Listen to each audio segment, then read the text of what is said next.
Hello, Namaskar. Welcome to my pod, the CAA Show. CAA, as all of you know, is Conversations and Analysis. My name is Juggi Bhasin. To become a subscriber of the show, all you have to do is to press that red button on your screen, and subscription is, of course, completely free. We would also really appreciate if you could like this video and share this video with your friends and your colleagues. Okay, now these two individuals, people of Indian origin, have been in the news recently. I'm, of course, referring to Badar Khan Suri and to Ranjani Srinivasan, both of whom are postdoctoral fellows at prestigious universities, or rather were at prestigious universities, that is at Georgetown University and Columbia University, and both of them who now find themselves on the wrong side of the law. One of them has, as you all know, Ranjani Srinivasan has self-deported herself from the US to Canada, and the other one, that is Badar Khan Suri, has been arrested by the investigation agencies. Both of them have been accused of being supporters of Hamas. The gentleman, that is Badar Khan Suri, his wife is Mafi Saleh, who has ties with Hamas. According to the investigation agencies, she earlier worked for Al Jazeera.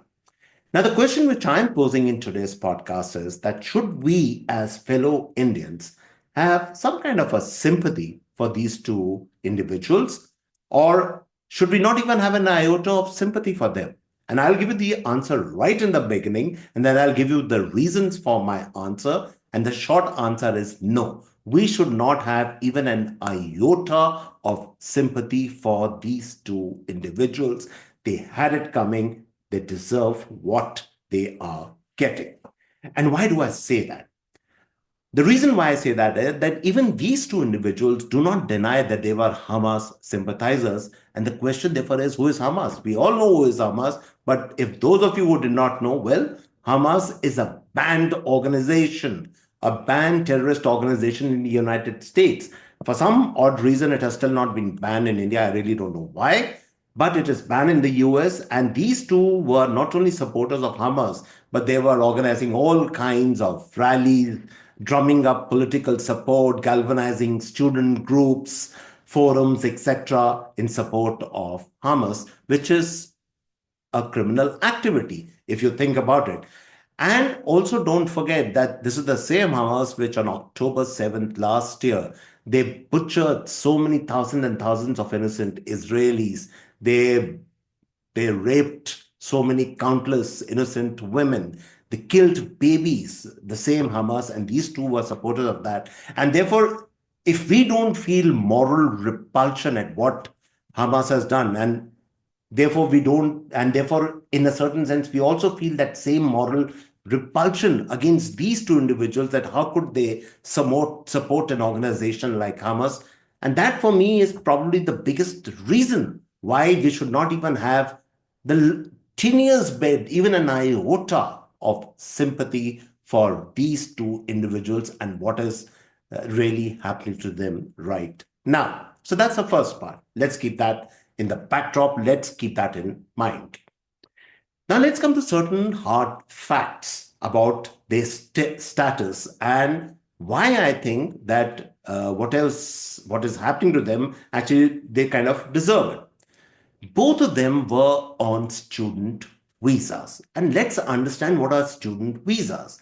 Student visas are given to, well, they're given to students, either at undergraduate level, graduate level, or postdoctorate thesis, or doctoral studies, PhDs, etc. They're given for the express or for the main purpose of studying, of getting an education abroad in the United States. They're not given for indulging in political activity. In fact, political activity, indulging in that is actually banned according to the rules of a student, the visa rules. And these two were not only merrily flouting it, but they were like, it was, they were openly and brazenly they were flouting it. And therefore, a student visa, in fact, the gentleman, that is Badar Khan Suri, he was not only studying there, but he was also teaching in a minority a course, some kind of a minority course at Georgetown University, as I said, on a student visa. So all rules had been broken, and student visas are not given for that. And that is why you see today this crackdown, which has started in the US against all those people who took part in those pro Palestinian rallies last year. The crackdown has started because they were all violating, most of them were on student visas, and they were violating the provisions of a student visa. So keep that also in mind. Now, let's come to and understand the nuts and bolts of the matter. The fact of the matter really is that at the end of the day, those individuals who are there on student visas, or for that matter, any other kind of visa, whether it is an H-1B visa or it is some other kind of a visa, or for that matter, even a green card, you're not really to start with bona fide citizens of the United States. You are still a kind of an import into that country. Now, that import is given various names. As I said, it's given the name of a student visa, or it is given the name of, some kind of another work visa, whatever. But you are not a bona fide citizens of that country, and therefore you are breaking laws by indulging in political activity. Then also understand the larger dimensions of the problem. Your support for organizations, your support for political entities, your support for a political party, uh, whether it's a left-leaning liberal party, or for that matter, even a right-leaning party, or any other political entity, your support is what I would call it's temporary. But what is permanent in the US is the nature of polarized politics in that country. Whether we like it or not, the United States today is completely polarized between, as we all know, between the Democratic and the Republican, kind of voters. So that polarized politics is always there. And therefore, if you are picking and choosing one side, A, you have broken the law by indulging in political activity. B, if you have picked and chosen a side, as I said, most of these individuals are, of course, associated with left liberal political entities. I'm assuming the Democratic side or whatever.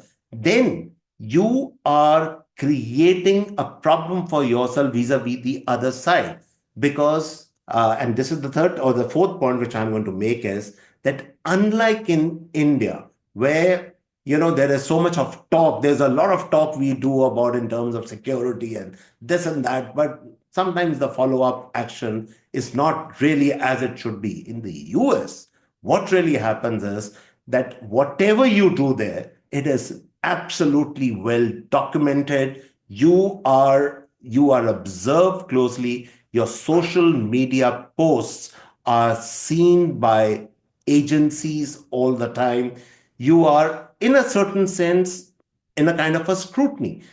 Yes, maybe for 4 years you are maybe on the right side of a political dispensation, which has a convergence with your kind of thinking, with your support. Let's say for organizations like Hamas, I don't think that the Democratic Party was supporting Hamas, but still there could be elements within the party who probably were turned a blind eye to all this. So that's okay. So you survived there, but if you think that you could get away with that kind of a thing forever in the US, it's not possible. And that is precisely what has happened. As soon as the political convergence, now the political entities have changed in the US, there's a new political dispensation there. And therefore, the axe has fallen on these individuals. And therefore, it should not be surprising at all. And therefore, we have to keep in mind that whatever you might, for instance, just to give an example, you might be protesting here at Jamia Millia, you might be protesting here, let's say in Delhi University, or you might be protesting here, let's say at Osmania University, or for that matter, Aligarh Muslim University, or even in Delhi at the Jawaharlal Nehru University.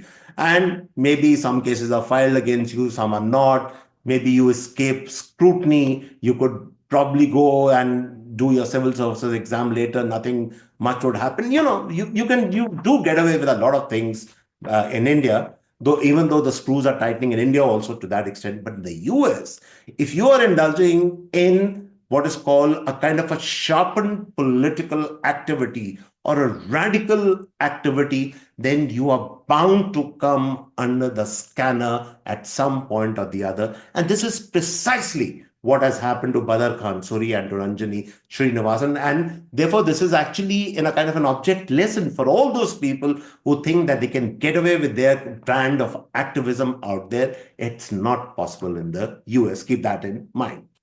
Then let me now talk of maybe my point number 5, which is a very important point, is that why do many Indians come under the scanner for these kind of activities? And there is a peculiar problem which we Indians, invite a problem which we invite upon ourselves. And this problem is that even today, after all these years, after all the development and all the progress we have made, and all the enlightenment and etc., and understanding our past, our history, everything, despite all that, even today, many of us, not all of us certainly, but still some of us, we try and curry favor at the terms of certain Western entities. And what do I mean by that? Individuals like these characters, this Ranjani Srinivasan, Badar Khan, Suri, and all this, these people, if somebody was doing, let's say, 1+2 activity, they would probably do 1+2+5 activity. They would try and do it even more to ingratiate themselves into a new kind of a political ideology or new kind of a political thinking. I'm of course referring to DEI, wokeism, and all that, which was at vogue during the previous regime, during the political dispensation of the Biden era. And they would ingratiate themselves into that. They would go headlong into that. They would try and, stand head and shoulders that, oh, yes, we support all this. This is what these two individuals really were doing. And this is the problem with the Indians, that this tendency to appease certain Western masters, even today, is so pronounced. It is so intense in some of these people that it shames the rest of us Indians at to the levels which they will go. And this is what these people do when they will go to these ends of the earth to ingratiate themselves and to make a name for themselves by these dubious activities. This is a peculiar problem which even today, as I said, not all, but certainly some Indians even today face, where they will go out of the way to curry favor with Western masters. So that's that thing you need to give a that you need to keep that in mind. Then look at the other problem which these people are creating. They're creating a genuine problem for the people who really matter, who go from India to the US. That is the professionals, people who are going on H-1B visas, people who are going on work visas. These people are creating a major problem for them, because people like this, they bring a bad name to India in general. And A to Z, most of these individuals are from the social sciences, they are from the arts department. They are not particularly scientists, they are not particularly techies, they are not particularly doctors, because those people have no time for all these idiotic activities. Those are people who are engaged in work and in making a better life for themselves. But these people, they have all the time in the world. As I said, they curry favor with their new masters in the West. And therefore, to make a name for themselves, they will go out of the way to become these agents of change, of radicalism, of social change, social justice. You can call it by whichever terminology you want to, but that peculiar problem is that affliction actually, that disease affects most of these people from the social sciences. They go basically, and their objective really at the end of the day is to become an academic in the US, because the route really is that if somehow you land up with some kind of an internship or you get an assistant professorship or whatever, or you get into the media, or you get into one of these NGOs out there, or you get into these organizations which are not only hostile to the US, but certainly hostile to India. That's the objective, really, so that they can come back to India and pontificate as to, the world good which they are doing. That's the objective. But in the process, they harm the genuine people from India who go to the US on H1B, the real talented people. And also, don't forget, let's not forget the darker side of going to the US also is that the US, or for that matter, any other Western country, there is still not a big element, but there's still a small element which is racist. And therefore, that racist element, be it on the right, on the left, or the center, or whatever, is always looking for these kind of cases where they can point fingers and say, oh, we told you so, these Indians are like that. And therefore, these people, they give that opportunity to those racist elements to raise their fingers and create more problems for genuine Indians who are going on work visas, who are going to do professional duties in the United States. And so that, to me, is a big, big problem. Now, also remember the track record of some of these earlier lot who have gone there, who have become academics out there, who are now senior professors or whatever you want to call it. Now, those people are not only a problem, they are those radical, that they're a part of the establishment of the radical professors in these Ivy League colleges in the US, which are, of course, completely opposed to the present political dispensation, as we all know.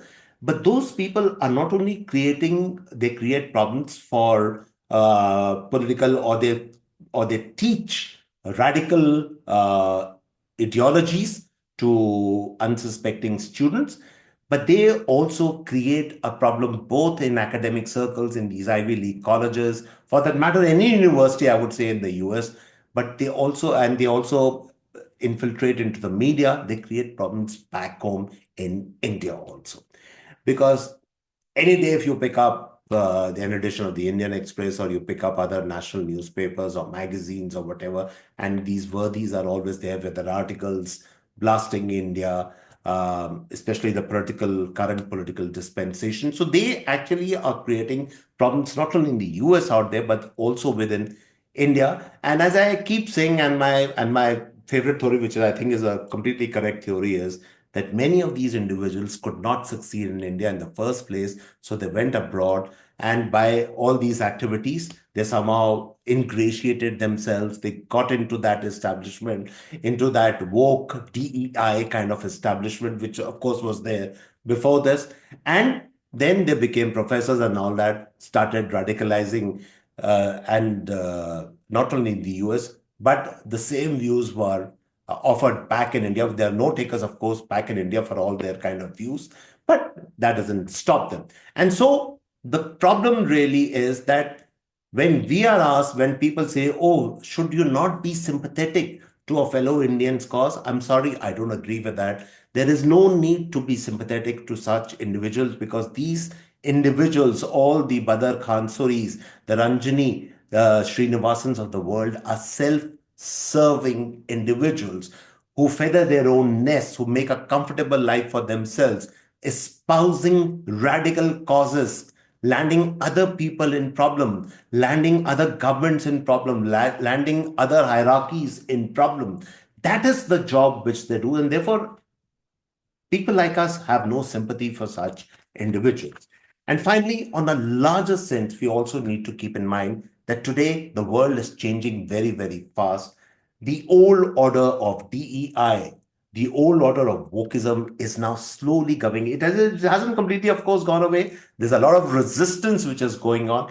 But the order is changing, and along with that is coming a lot of uncertainty and a lot of, sometimes I would call, violent change. Look at the instances now of domestic terrorism which are happening, because the FBI, the Homeland Security in the US, they're calling these incidents like the burning instance of Tesla cars, because you don't particularly like the philosophy of its owner, or what that owner, for instance, is doing in Dodge. So you start burning his cars, so you start vandalizing his cars.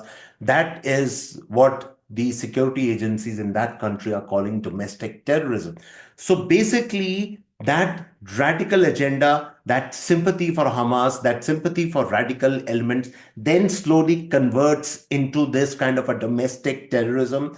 And then there are only then two kinds of terrorism which are there in the world. There is this domestic terrorism and there is an external terrorism. And therefore, at the end of the day, when somebody says or somebody accuses you that you are a terrorist sympathizer, then you are only one step short of being an actual terrorist. Because I'm just going to read for you what the Homeland Security Secretary, Kristi Noeman, called Ranjani Srinivasan. These are the words, not my words, but those of the Homeland Secretary, Kristi Noeman. She said that Ranjani Srinivasan was a terrorist sympathizer, quote, and she said, and Christine Noem goes to say that terrorism and violence must not stay in the United States. These are the words of the Homeland Secretary. This is what describes these people. And therefore, in the final analysis, I'm saying it does not matter whether they are Indian, Pakistani, Bangladesh, or for any other nationality. As far as I'm concerned,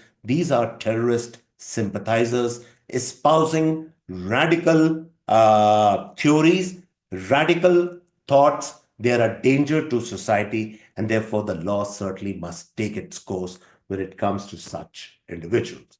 And so, on this note, I come to the end of this particular podcast. I hope you really liked it. And as I keep saying, if you like the show, then do subscribe to it. Press that red button on your screen, and you become a member of the CAA show, where we always endeavor to bring you something different from the normal. And so, on this note, it's goodbye and cheers from my end.